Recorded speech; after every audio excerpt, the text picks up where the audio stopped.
London's taxi drivers literally have bigger brains than you do, a product of diligent training.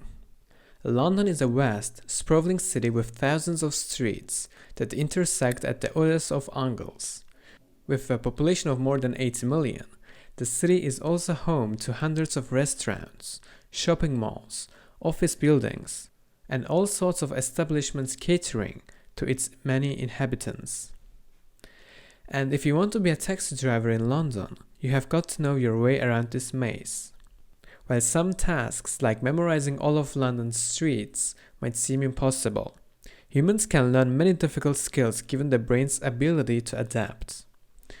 Just as your body grows stronger when you lift weights, your brain is plastic, meaning it changes when you train it. And neuroscientists at the University College London performed an experiment to test this idea in 2000.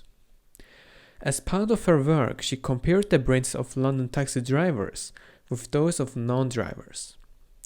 She found that cab drivers had a larger posterior hippocampus, the part of the brain that helps you navigate space and memorize locations.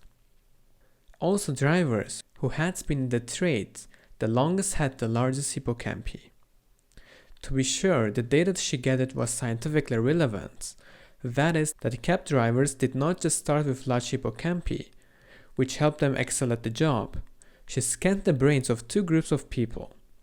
Her two groups were people about to start taxi driver training, and ordinary non-drivers as a control.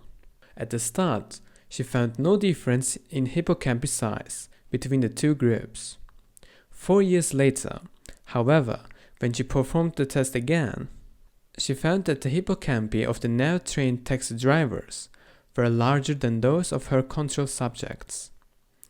This study implies a connection between navigation skills and the size of the brain's posterior hippocampus. When trained, this part of the brain can clearly grow, becoming capable of executing tasks it could not handle before deliberate training. So now we know that practice can change the human brain.